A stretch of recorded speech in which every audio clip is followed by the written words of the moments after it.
Mesdames et messieurs, bonsoir, bienvenue pour cette nouvelle édition de Direct où on va passer en revue les derniers développements dans la bande de Gaza ainsi que les efforts déployés par l'Égypte pour apaiser ou alléger les souffrances des habitants de Gaza.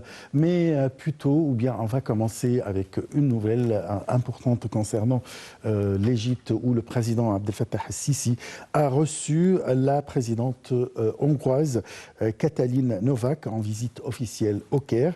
La cérémonie officielle d'accueil en l'honneur de la présidente hongroise a été solennellement organisée au palais présidentiel d'El Ettahadiyya.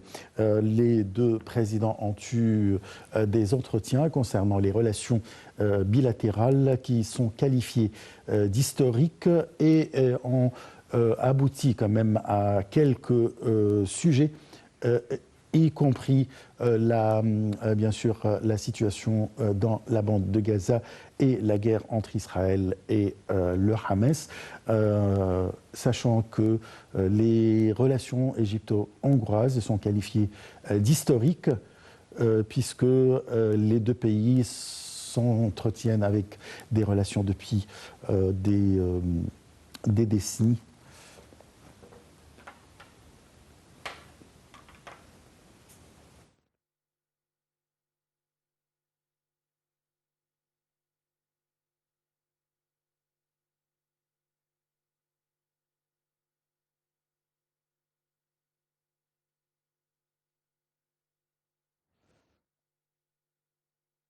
Et la présidente hongroise Katalin Novák. Passons à un autre sujet concernant le ministre des Affaires étrangères Sameh Shoukry qui a participé aujourd'hui aux réunions du 8e forum ministériel de l'Union pour la Méditerranée tenu à Barcelone. Le forum est consacré cette année au développement de la conjoncture dans la bande de Gaza.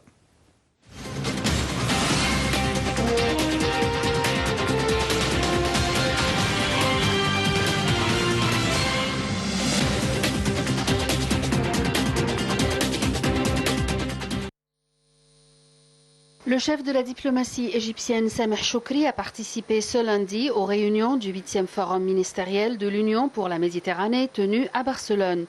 Il prend part également à une réunion du comité ministériel arabo-islamique avec le ministre espagnol des Affaires étrangères José Manuel Álvarez pour passer en revue les résultats et décisions du dernier sommet arabo-islamique. M. Shoukry et les membres du comité participent à une table ronde ministérielle organisée par le Forum de l'Union pour la Méditerranée, l'UPM, sous le thème « Les développements de la conjoncture en Israël, en Palestine et dans la région ». Le ministre des Affaires étrangères a confirmé le refus international catégorique des politiques israéliennes visant à déplacer de force les Palestiniens de leurs terres, jugeant important que les pays rejetant ces pratiques déploient davantage d'efforts pour stopper ces politiques israéliennes.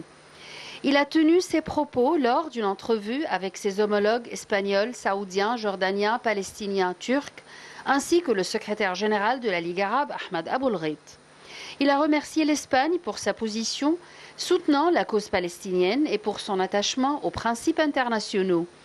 De leur côté, les ministres des Affaires étrangères ont loué la position positive et équilibrée adoptée par Madrid à l'égard de la guerre contre Gaza, laquelle réclame un cessez-le-feu immédiat, l'accès des aides humanitaires de secours à l'enclave et le respect du droit humanitaire international.